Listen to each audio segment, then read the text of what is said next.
Tanya Menendez is the co-founder and CEO of Snowball Wealth, an app that helps people understand and pay off their student debt. Snowball provides personalized goals and recommendations on how and when to pay off your debt. Before Snowball, Tanya co-founded Makers Row, which was an online marketplace used by over 200,000 businesses. Before becoming an entrepreneur, Tanya worked at Goldman Sachs and Google. She has been included in Forbes 30 Under 30 list, and she was named one of People en Español's most powerful Latinas. Welcome, Tanya. Take it away. Thanks, Francis. And also thank you, Techqueria, for creating this space. And I was listening in on some of the breakout rooms, and it was great to hear everyone's story. You can go to the next slide. So I'm going to go over a bit about my background and my career path, and then also some lessons that I've learned along the way. So a little bit about my background. I grew up in Hayward, here in the Bay Area. And when I was growing up, my dad was a factory worker, my mom was a secretary, and they immigrated here when they were teenagers from Nicaragua and El Salvador. And although I'm the first in my family to be a full-time entrepreneur and CEO, even though my parents weren't entrepreneurs, they were very entrepreneurial. And I think that came a lot from their kind of immigrant background. And I learned so much from them by just witnessing their story and how they came to the US with very little money, no connections. And I think that really gave me the feeling that anything is possible and that we really aren't defined by the circumstances that we're born in. And overall, I think that they taught me this like mindset of curiosity, and a phrase that they always would say was that you have nothing to lose by asking and you have nothing to lose by trying. And that's really the mindset that really drove a lot of my career decisions. So you can go to the next slide. I started my first company while I was working at Goldman Sachs. And I never told my parents that I was quitting my job, mostly because I think that they would be afraid of I would end up on the streets and that I wouldn't be able to figure things out. And all they wanted for me was to have a stable job. And so I never told them that I quit. So I started working on it, nights and weekends. And once I had saved up enough money and had gotten enough orders, my first business was a leather goods line. Once I had saved up enough money and gotten enough orders to quit my job, I quit Goldman to work on that full time. And in working on that leather goods line, I saw that there was a big problem in finding factories, and that's what gave me the inspiration to start my first tech company.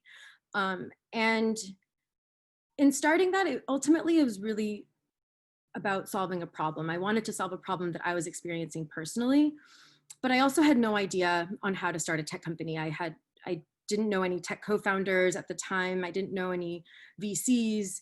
And so I literally just Googled how to start a tech company and started going to events, getting on email listservs, and just starting getting more familiar. And ultimately I got into an accelerator and raised some money to build a team and worked on that full time. And then, I took a break from working on that business. It's still going. My co-founder's working on it.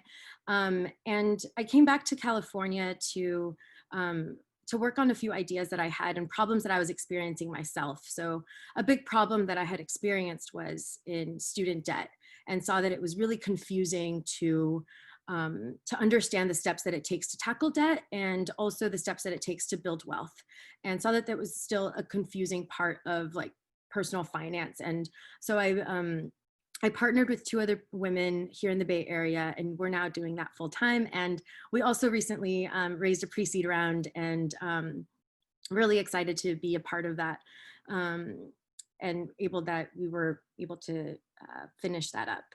So you can go to the next slide. So I'm gonna go over some of the lessons I learned throughout this journey. First is that there's no playbook. So no one's ever gonna tell you that you're ready. No one's ever gonna give you permission to start a company. And in fact, most people will tell you that you're not ready. And a lot of people, when we first had the idea for Makers Row, people were like, oh, like, why are there even factories in America anymore? Why are you qualified to do this? So no one's ever going to, there's always going to be haters. There's always going to be people thinking that it's impossible. And it's always going to feel scary when you're doing something for the first time. And so my advice here is that just know that there's no playbook and you have to just take it one step at a time. And so you can go to the next slide. And my second lesson is to bet on yourself and dream big. So I think that it's important to create a vision for the future that you want without restrictions. So, when I first started my career, I wrote down like a bucket list when I was in college of things that I wanted to do. And one of them was, I had written it down, was start a company and raise $1 million for it. And at the time, honestly, that sounded completely impossible. Like I hadn't had a full-time job. I didn't know anyone in tech, and it was really just like a dream that I had. I was able to accomplish it about 3 or 4 years later. And so I think it's important to dream big and to write them down. And you don't have to, obsess over them every day, but write it down as an intention. And then, you'll in your subconscious be able to figure out ways to get there, and know that anything is possible, but you have to be patient and determined to do that. So we can go to the next lesson. So the third is keep pushing. So I think that this goes along with like what I was saying before, that there's always going to be people that are doubting you, that are going to be underestimating you, especially being a Latina in tech. We represent only 3% of tech workers. Only less than 1% of VC funding goes to Latinas. And so it's normal to feel lonely. You may be the only person in the room. You may be the first Latina that an investor has talked to this month or this year or ever.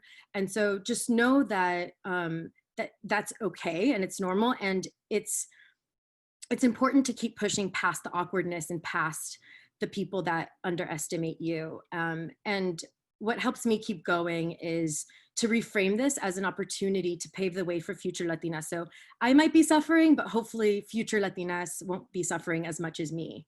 So you can go to the next slide.